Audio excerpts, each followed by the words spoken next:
Welcome back to my channel fine maths classes. So ഇന്ന് നമ്മൾ discuss ചെയ്യുന്നത് ഇപ്പം നടന്ന ഓൾ കേരള കോമൺ മോഡൽ എക്സാമിനേഷനിൽ ക്വസ്റ്റ്യൻ നമ്പർ 34 ആണ് കേട്ടോ. അപ്പോൾ എൻ്റെ ചാനൽ കാണുന്നവർ സബ്സ്ക്രൈബ് ചെയ്യാനും ലൈക്ക് ചെയ്യാനും കമൻറ്റ് ചെയ്യാനും മാക്സിമം ഷെയർ ചെയ്ത് സപ്പോർട്ട് ചെയ്യാനും മറന്നു പോകരുത്. സോ നമ്മുടെ ക്വസ്റ്റ്യൻ ഇതാണ്: A conical vessel of radius 6 cm and height 8 cm is completely filled with water. A sphere is lowered into the water and its size is such that when it touches the sides it is just immersed as shown in figure. What fraction of water overflows? അപ്പോൾ എന്താണ് നമ്മുടെ ക്വസ്റ്റ്യനിൽ പറഞ്ഞിരിക്കുന്നത് നമുക്ക് നോക്കാമേ. Okay, അപ്പോൾ മിസ്സിന് കുറച്ച് ദിവസമായിട്ട് വീഡിയോസ് ഒന്നും ഇടാൻ പറ്റിയിട്ടില്ല. സോ മിസ്സിൻ്റെ മോള് നാട്ടിലുള്ളതുകൊണ്ട് ഭയങ്കര ബിസി ആയിരുന്നു, അതുകൊണ്ടായിരുന്നു കേട്ടോ. ഓക്കെ, അപ്പോൾ നമുക്ക് ക്ലാസ് സ്റ്റാർട്ട് ചെയ്യാം. സോ നമ്മളോട് പറഞ്ഞിരിക്കുന്നത് ഇതാണ് നമ്മുടെ ഫിഗർ. അപ്പോൾ ഈ ഒരു കോണിക്കൽ വെസലിൽ നിറയെ വെള്ളമുണ്ട്. അപ്പോൾ എന്താ ചെയ്തിരിക്കുന്നതെന്ന് വെച്ച് കഴിഞ്ഞാൽ അതിനകത്തൊരു സ്ഫിയർ നമ്മൾ ഇറക്കി വെച്ചു. ഈ സ്ഫിയറിൻ്റെ സൈസ് എങ്ങനെയാണെന്ന് പറഞ്ഞു കഴിഞ്ഞാൽ കണ്ടില്ലേ, അതിൻ്റെ ഒരു സൈഡ് നമ്മുടെ കോണിക്കലിൻ്റെ സൈഡിനകത്ത് ടച്ച് ചെയ്തിട്ടാണ് ഇരിക്കുന്നത്. അതായത് അതിൻ്റെ സൈഡുകൾ, അതായത് ഇതാ ഈ സൈഡിൽ ടച്ച് ചെയ്തിരിക്കുകയാണ് ഇത്, കോണിൻ്റെ ഈ സൈഡിൽ ടച്ച് ചെയ്തിരിക്കുകയാണ് ഇത്, അതേപോലെ ഇവിടെ ഇങ്ങനെ ടച്ച് ചെയ്തിരിക്കുകയാണ് ഈ സ്ഫിയർ. അതാണ് അവിടെ പറഞ്ഞിരിക്കുന്നത്. It size is such that when it touches the sides it is just as immersed as shown in figure. ഈ ഫിഗറിൽ കാണുന്നത് പോലെ കോണിൻ്റെ സൈഡുകൾ ടച്ച് ചെയ്തിട്ടാണ് ഇത് എന്ത് ചെയ്തിരിക്കുന്നത്, ഇമേഴ്സ് ചെയ്ത് വെച്ചിരിക്കുന്നത്. അപ്പോൾ നമ്മളോട് കണ്ടുപിടിക്കാൻ പറഞ്ഞിരിക്കുന്നത് എന്താണ്? What fraction of water overflows. ഈ സ്ഫിയർ ഇതിനകത്തോട്ട് ഇങ്ങനെ താത്ത് വെക്കുമ്പോഴത്തേക്ക് എത്രത്തോളം വെള്ളം പുറത്തേക്ക് തെറിക്കുന്നു അതിൻ്റെ ഫ്രാക്ഷനാണ് നമുക്കിവിടെ കണ്ടുപിടിക്കാനായിട്ടുള്ളത്. സോ എങ്ങനെ കണ്ടുപിടിക്കും നോക്കാം. അപ്പോൾ നമുക്ക് അതിന് വേണ്ടിയിട്ട് റേഡിയസ് തന്നിട്ടുണ്ട്. റേഡിയസ് എത്രയെന്നാണ് തന്നിരിക്കുന്നത്? 6 cm എന്നാണ് നമുക്കിവിടെ റേഡിയസ് തന്നിരിക്കുന്നത്. ഹൈറ്റ് തന്നിട്ടുണ്ട്. എത്രയെന്ന് തന്നിരിക്കുന്നത്? 8 cm എന്നാണ് തന്നിരിക്കുന്നത്. അപ്പോഴേ എൻ്റെ മക്കൾസേ, നമ്മൾ പഠിച്ചിട്ടില്ലേ, നമ്മുടെ ഒരു പാത്രത്തിനകത്ത് നിറയെ വെള്ളം ഇരിക്കുന്നു. അതിനകത്ത് നമ്മളൊരു കല്ലെടുത്ത് ഇട്ട് കഴിഞ്ഞാൽ ഓക്കെ, ആ പാത്രം തുളുമ്പി വെള്ളം പുറത്തേക്ക് പോകുന്നു. അത് എന്തിന് തുല്യമായിരിക്കും?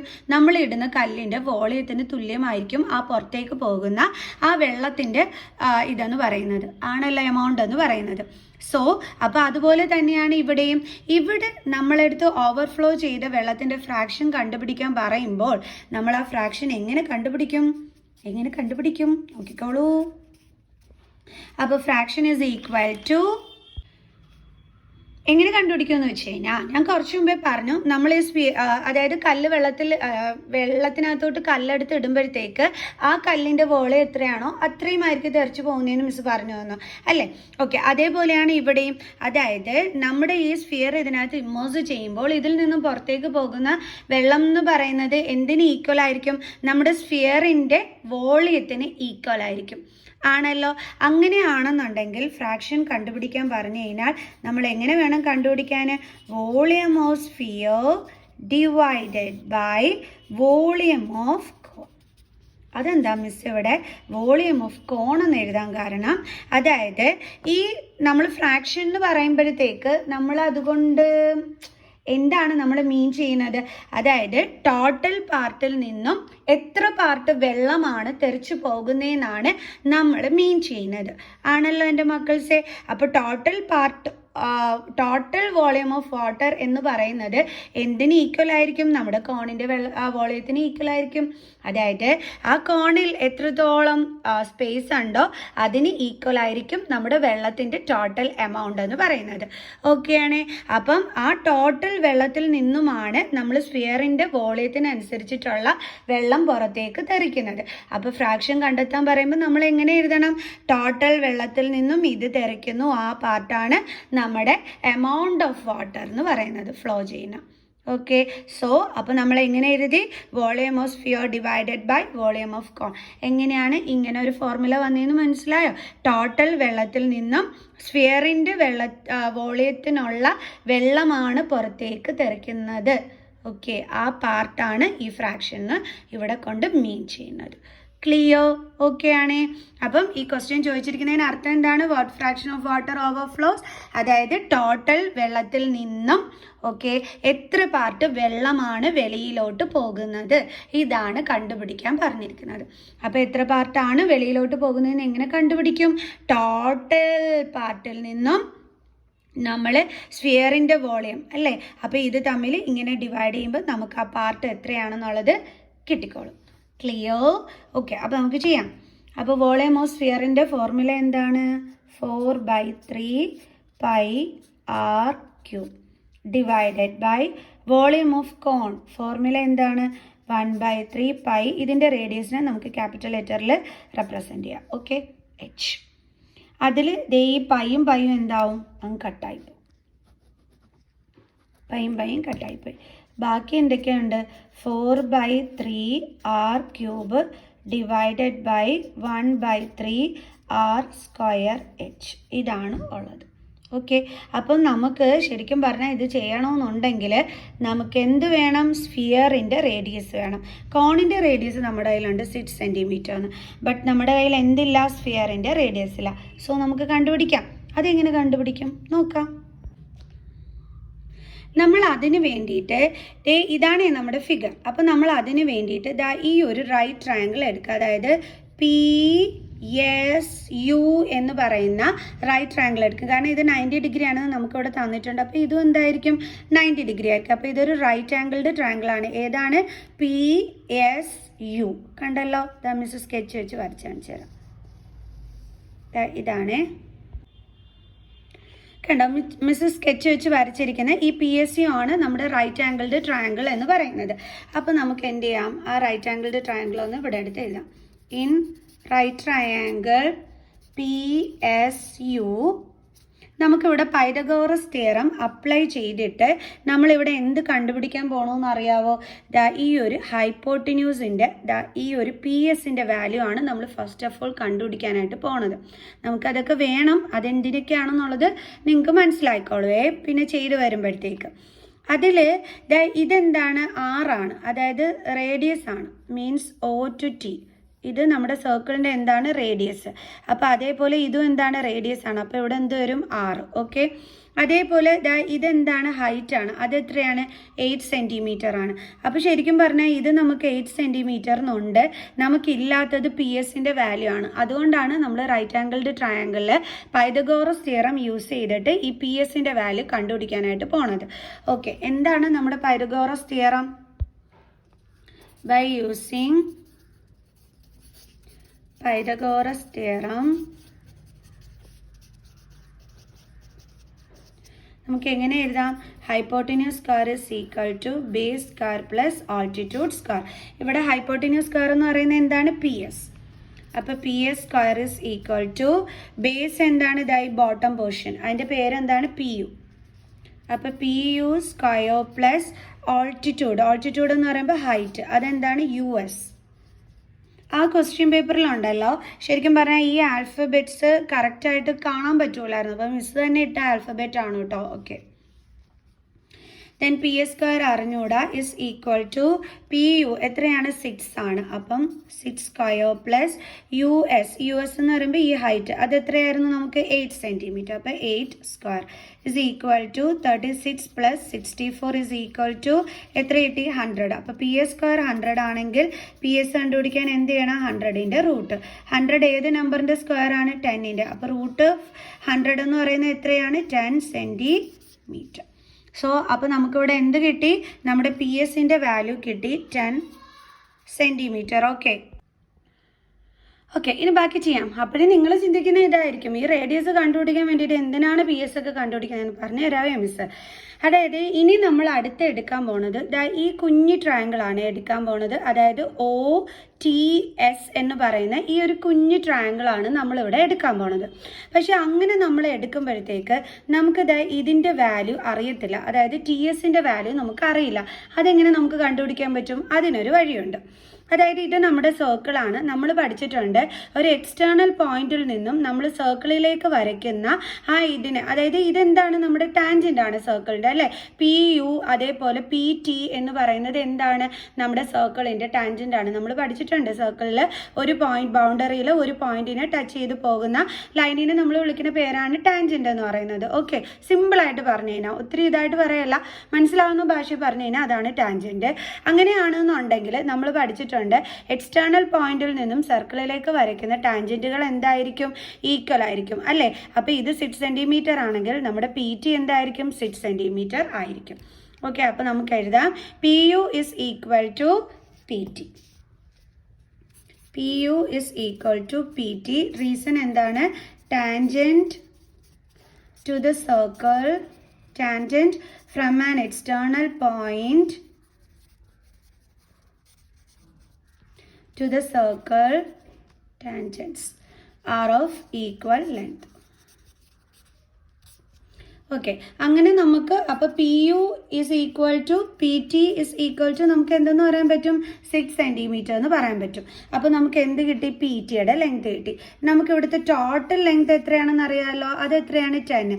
അപ്പോൾ ആ 10ൽ നിന്നും 6 മൈനസ് ചെയ്താൽ നമുക്ക് എന്ത് കിട്ടിക്കോളും? ടി എസിൻ്റെ വാല്യൂ കിട്ടിക്കോളും. അപ്പോൾ നമുക്ക് എഴുതാം T S is equal to total length എന്ന് പറയുന്നത് എന്താണ്? പി എസ് അല്ലേ. പി എസ് മൈനസ് എന്തിനെയാണ് മൈനസ് ചെയ്യേണ്ടത്? പി ടീന്. P T is equal to 10 minus 6 is equal to 4 centimeter. So നമുക്ക് ടി എസിൻ്റെ വാല്യൂ കിട്ടി. എന്താണ് കിട്ടിയത്? 4 സെൻറ്റിമീറ്റർ. അപ്പോൾ ഇനി നമ്മൾ എടുക്കാൻ പോകുന്നത് ഈ കുട്ടി ട്രയാങ്കിൾ ആണ് നമ്മൾ എടുക്കാൻ പോകുന്നത്. മിസ് ഇതായി ഷെയ്ഡ് ചെയ്തിരിക്കുന്നത് ഏതാണത്? O T S. ഓക്കെ, അപ്പോൾ നമുക്കതോടെ മെൻഷൻ ചെയ്യാം. In triangle O T S. നമ്മളിവിടെ ഈ ഫിഗറിനകത്തൊരു തീറ്റയൊക്കെ കൊടുത്തിരിക്കുന്നുണ്ടോ? അതെന്താണ് സംഭവം? ഇവിടുത്തെ ആംഗിളാണ്. അങ്ങനെയെങ്കിൽ നമുക്കിവിടെ ഇനി നമ്മൾ ചെയ്യാൻ പോണത് എന്താണെന്നറിയാം. നമ്മുടെ ട്രിഗ്നോമെട്രിക് റേഷ്യോസും റൈറ്റ് ട്രയാങ്കിളിൻ്റെ സൈഡുകളും തമ്മിലുള്ള കണക്ഷൻ വെച്ചിട്ടാണ് നമുക്ക് ഇനി ചെയ്യാൻ പോണത്. കാരണം നമുക്കിത് ഇതിൻ്റെ വാല്യൂ കണ്ടെത്തണ്ടേ, അതിന് വേണ്ടിയിട്ട്. ഓക്കെ, അപ്പോഴും നിങ്ങൾ ചോദിക്കുന്നത് ഇതൊക്കെ എന്തിനാ കണ്ടുപിടിച്ചതെന്നല്ലേ? ഇതൊക്കെ കണ്ടുപിടിച്ചത് കൊണ്ടാണ് നമുക്ക് ടി എസ് ഇവിടെ 4 എന്ന് കണ്ടുപിടിക്കാൻ പറ്റത്തില്ലെങ്കിൽ പറ്റൂലായിരുന്നു. ഇപ്പം മനസ്സിലായോ എന്തിനാ നമ്മൾ വളച്ച് ചുറ്റി ഈ വലിയ ട്രയാങ്കിളൊക്കെ എടുത്ത് പൈതഗോറസ് തിയറം ഒക്കെ വെച്ച് ഇത് കണ്ടുപിടിച്ച് പിന്നെ ടാൻജൻറ്റ് വെച്ച് പിന്നെ ഇതൊക്കെ കണ്ടുപിടിച്ച് എന്തിനാ? ഇപ്പം പിടികിട്ടി കാണുമല്ലോ. ഓക്കെ ആണല്ലോ, ഇത്രയും നിങ്ങൾക്ക് ക്ലിയർ ആണ്. ഇനി നമുക്ക് നമ്മുടെ കുഞ്ഞി ട്രയാങ്കിളിൻ്റെ കാര്യം നോക്കാം. അപ്പോൾ ഞാൻ പറഞ്ഞു നമ്മുടെ ട്രിഗ്നോമെട്രിക് റേഷ്യോസുമായിട്ടൊക്കെ കണക്ട് ചെയ്യണമെന്ന്. അതെങ്ങനെയാണെന്നുള്ളത് നോക്കിക്കാം. ഇപ്പം നമ്മുടെ കയ്യിൽ എന്തൊക്കെ ഉണ്ട്? നമ്മുടെ ടി എസ് ഉണ്ട് അല്ലേ, അതേപോലെ ഈ ഒ ടി നമുക്ക് 6 ആണെന്നുള്ളതും നമുക്കുണ്ട് അല്ലേ. നമുക്കവിടെ ടാനിനെ എടുത്താലോ? ടാൻ എന്ന് പറയുമ്പോൾ എന്താണ്? പെർപെൻഡിക്കുലാർ ബൈ ബേസ് ആണ് അല്ലേ. അപ്പം ഈ തീറ്റാനെ സംബന്ധിച്ചിടത്തോളം ഇതിൻ്റെ ഓപ്പോസിറ്റ് കിടക്കുന്ന ഇതാണ് എന്തെന്ന് പറയുന്നത്? പെർപെൻഡിക്കുലാർ, അല്ലെങ്കിൽ നമ്മൾ പറയും ഓപ്പോസിറ്റ് സൈഡ് എന്ന് പറയും. ഓക്കെ, ഇനി ഈ 90 ഡിഗ്രി ആംഗിൾ ഇവിടെ നമുക്ക് 90 ഡിഗ്രിയാണ്. അതെങ്ങനെയാണ് നമുക്ക് 90 ഡിഗ്രി കിട്ടുന്നത്? ടാൻജൻറ്റും റേഡിയസുമായിട്ട് ചേരുന്നിടത്ത് എന്തായിരിക്കും? 90 ഡിഗ്രി ആയിരിക്കും. നമ്മൾ പഠിച്ചിട്ടുണ്ട് radius perpendicular to tangent at the point of contact എന്ന്. അപ്പോൾ ഇത് 90 ഡിഗ്രിയാണ്. അപ്പോൾ ഇതൊരു റൈറ്റ് ആംഗിൾഡ് ട്രയാങ്കിളാണ് ഈ ഒ ടി എസ് എന്ന് പറയുന്നത്. ഓക്കെയാണ്. അപ്പോൾ അതുകൊണ്ടാണ് നമ്മൾ ട്രിഗ്നോമെട്രിക് റേഷ്യോയുടെ അപ്ലൈ ചെയ്യുന്നത് തന്നെ. ഓക്കെ, അപ്പോൾ നമുക്ക് തീറ്റയ്ക്ക് ഓപ്പോസിറ്റ് കിടക്കുന്ന ഇവൻ എന്താണ്? പെർപെൻഡിക്കുലാർ ആണ്. ഇവൻ എന്താണ്? ഈ ഒ എസ് ഹൈപ്പോട്ടിന്യൂസ് ആണ്. അപ്പോൾ ടി എസ് എന്തായിട്ട് വരും? ഈ തീറ്റേനെ സംബന്ധിച്ചിടത്തോളം അഡ്ജസൻറ്റ് സൈഡ്, അല്ലെങ്കിൽ നമ്മൾ പറയും ബേസ് എന്ന് വിളിക്കും. Okay, base or adjacent side. ഇത് പെർപെൻഡിക്കുലാർ ഓർ ഓപ്പോസിറ്റ് സൈഡ്. അപ്പോൾ ഈ പെർപെൻഡിക്കുലാറിനെയും ബേസിനെയും കണക്ട് ചെയ്തിട്ടുള്ളത് ഏത് ട്രിഗ്നോമെട്രിക് റേഷ്യോ ആണ്? ഓഫ് കോഴ്സ് നമ്മുടെ ടാൻ തന്നെയാണ് അല്ലേ. അപ്പോൾ നമ്മളിവിടെ എടുക്കുന്നത് ടാനിനെയാണ്. കാരണം നമുക്കിവിടെ 6 ഉണ്ട്, ഇവിടെ 4 ഉണ്ട്. അപ്പോൾ നമുക്ക് എഴുതാം tan theta is equal to perpendicular by base, opposite side by adjacent side എന്ന് എഴുതിയാലും മതി കേട്ടോ. ഓക്കെ, അപ്പോൾ അതെന്താണ്? R/4. അപ്പോൾ ഇതാണ് tan theta is equal to നമുക്ക് എന്താണ് കിട്ടിയത്? R/4 ആണ് കിട്ടിയത്. ഏതിനെ സംബന്ധിച്ചിടത്തോളം? ഒ ടി എസ് ട്രയാങ്കിളിൽ. ഇനി ഇതേപോലെ മിസ് ഈ വലിയ ട്രയാങ്കിൾ എടുക്കുകയാണ്, അതായത് P S U. In triangle P S U അവിടെയും നമുക്ക് പറയാം തീറ്റയ്ക്ക് ഓപ്പോസിറ്റ് കിടക്കുന്ന ഇത്. ഓക്കെ, ഇതെന്താണ്? ഇവിടുത്തെ പെർപെൻഡിക്കുലാർ. ഓക്കെ, അപ്പം ഇതെന്തായിട്ട് വരും? അവിടെ ഇവിടെയാണ് 90 ഡിഗ്രി കിടക്കുന്നത്. അപ്പോൾ 90 ഡിഗ്രിക്ക് ഓപ്പോസിറ്റ് ഉള്ള ഇതെന്താണ്? ഹൈപ്പോട്ടിന്യൂസ് ആയിട്ട് വരും അല്ലേ. ഓക്കെ, അപ്പോൾ ഇതെന്തായിട്ട് വരും? നമ്മുടെ എന്താണ്? യു എസ് എന്ന് പറയുന്നത് അത് അതിൻ്റെ അഡ്ജസൻറ്റ് സൈഡായിട്ട് വരും. അതായത് യു എസ് അഡ്ജസൻറ്റ് സൈഡായിട്ട് വരും. നമ്മുടെ പി എസ് ഹൈപ്പോട്ടിന്യൂസ് ആയിട്ട് വരും. നമ്മുടെ പി യു എന്തായിട്ട് വരും? ബേസ് ആയിട്ട് വരും വലിയ ട്രയാങ്കിളിനെ സംബന്ധിച്ചിടത്തോളം. അതായത് ട്രയാങ്കിൾ പി യു എസിൽ. ഓക്കെ, അപ്പം നമ്മൾ ഈ കുട്ടി ട്രയാങ്കിളിൽ നമ്മൾ ടാൻ ആണ് എടുത്തത് അല്ലേ. അപ്പം അതേപോലെ നമുക്ക് ഈ വലിയ ട്രയാങ്കിളിൽ എന്ത് തന്നെ എടുക്കാം, ടാൻ തന്നെ എടുക്കാം. ടാൻ എന്ന് പറയുമ്പോൾ പെർപെൻഡിക്കുലർ ബൈ ബേസ് ആണ്. പെർപെൻഡിക്കുലർ എന്ന് പറയുമ്പോൾ പി യു, ബേസ് എന്ന് പറയുന്നത് ഇത് US. Okay, clear? അപ്പോൾ നമുക്ക് എഴുതാം tan theta is equal to P by B is equal to perpendicular എന്ന് പറയുന്നത് ഇവിടെ എന്താണ്, PU. ഈ തീറ്റ ഈ ഒരു ആംഗിളിനെ വെച്ചിട്ടാണ് നമ്മൾ ഈ നോക്കുന്നത്. ഈ തീറ്റാനെ വെച്ചിട്ടാണ് ഇത് ഓപ്പോസിറ്റ് സൈഡായിട്ട് വരുന്നത്. അപ്പോൾ PU. അപ്പം തീറ്റാനെ സംബന്ധിച്ചിടത്തോളം അതിനോട് ചേർന്ന് കിടക്കുന്ന ഈ സൈഡ് എന്തായിട്ട് വരും, ബേസ് ആയിട്ട് വരും. അല്ലെങ്കിൽ നമ്മൾ പറയും അഡ്ജസൻറ്റ് സൈഡ് എന്ന് പറയും. അത് എന്താണ്, അതിൻ്റെ പേര് US is equal to PU എത്രയാണ് 6 ബൈ US എത്രയാണ് 8. അപ്പോൾ 6/8 എന്ന് വരും. അപ്പോൾ ഇത് കട്ട് ചെയ്യുമ്പം 3, ഇത് 4 ഇസ് ഈക്വൽ ടു എന്തെന്ന് വരും, 3/4 സെൻറ്റിമീറ്റർ. ക്ലിയർ? ഇനി നിങ്ങൾ നോക്കിക്കേ, ഇതിന് അതായത് ഇത് നമ്മുടെ ഇക്വേഷൻ 1 ആണ്, ഇത് നമ്മുടെ ഇക്വേഷൻ 2 ആണ്. അപ്പോൾ മിസ് ഇക്വേഷൻ 1ഉം 2ഉം ഒന്നെടുത്ത് ഇപ്പുറത്തോട്ട് എഴുതിയാണ് അടുത്ത പേപ്പറിനകത്തോട്ട്. അതായത് ഇക്വേഷൻ 1 എന്ന് പറയുന്നത് tan theta is equal to R/4. Equation 2 എന്ന് പറയുന്നത് അടുത്തത് tan theta is equal to 3/4. 3/4. ഇത് ഇക്വേഷൻ 1, ഇത് ഇക്വേഷൻ 2. ഇനി നിങ്ങൾ നോക്കിക്കഴിഞ്ഞ് കഴിഞ്ഞാൽ ഫ്രം 1 and 2 ഇവിടെ നോക്കിക്കേ, LHS സൈഡ് ഈക്വൽ ആണ്. അപ്പോൾ RHS സൈഡ് എന്തായിരിക്കും, ഈക്വൽ ആയിരിക്കും. അപ്പോൾ R/4 is equal to 3/4. ഇനി എന്ത് ചെയ്യണം, ക്രോസ് മൾട്ടിപ്ലിക്കേഷൻ. അപ്പോൾ 4 into R, 4R is equal to 3 into 4 എത്ര കിട്ടും, 12. Then R is equal to 12. 4നെ ഇങ്ങോട്ട് ട്രാൻസ്പോസ് ചെയ്യുമ്പോൾ ഡിവൈഡഡ് ബൈ 4. അപ്പോൾ എത്ര കിട്ടും, 3. അതായത് റേഡിയസ് എത്ര കിട്ടി നമുക്ക്, 3 സെൻറ്റിമീറ്റർ. സോ നമുക്കിനി റേഡിയസ് കിട്ടിക്കഴിഞ്ഞു. ഇനി എന്ത് ചെയ്താൽ മതി, ഇതിനകത്തോട്ട് വാല്യൂസ് സബ്സ്റ്റിറ്റ്യൂട്ട് ചെയ്ത് കൊടുത്താൽ മതി. അപ്പോൾ നമുക്ക് എന്ത് കിട്ടും, ഫ്രാക്ഷൻ.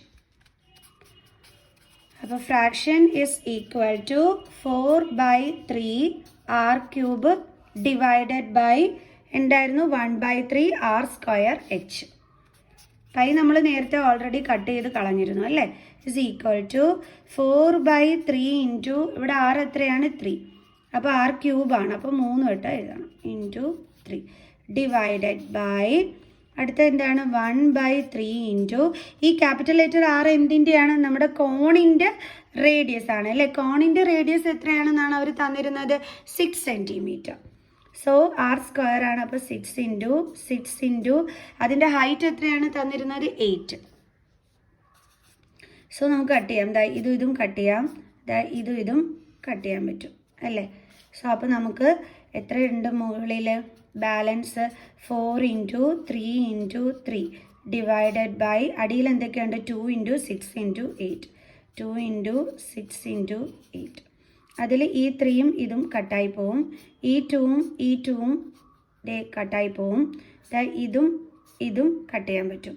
ബാക്കി നമ്മുടെ ന്യൂമറേറ്ററിൽ എന്താ ഉള്ളത്, 3 ഉണ്ട്. ബൈ ഡിനോമിനേറ്ററിൽ എന്താ ഉള്ളത്, 8 ഉണ്ട്. സോ അപ്പോൾ നമ്മുടെ ഫ്രാക്ഷൻ എന്ന് പറയുന്നത് എത്രയാണ് എൻ്റെ മക്കൾ, സേ 3/8. കണ്ടോ, ഇത്രയേ ഉള്ളായിരുന്നു സംഭവം അല്ലേ. ക്വസ്റ്റ്യൻ കണ്ടപ്പോൾ നമ്മൾ പേടിച്ചു പോയി. പക്ഷേ ചെയ്തു വന്നപ്പം ഇങ്ങനെയൊക്കെ ആയിരുന്നു. കുറച്ച് കോംപ്ലിക്കേറ്റഡ് ക്വസ്റ്റ്യൻ തന്നെയാണ്, അല്ലാന്നൊന്നും ഞാൻ പറയില്ല കേട്ടോ, കുറച്ച് ടഫാണ്. അപ്പോൾ അതുകൊണ്ടാണ് മിസ് ഇങ്ങനെ ഒരു ക്വസ്റ്റ്യൻ കണ്ടപ്പം വീഡിയോയിൽ അപ്ലോഡ് ആക്കിയത് കേട്ടോ. അപ്പോൾ നമുക്ക് ഇനിയും ഇതുപോലുള്ള ക്വസ്റ്റ്യൻസുമായിട്ട് കാണുന്നത് വരെ ബൈ.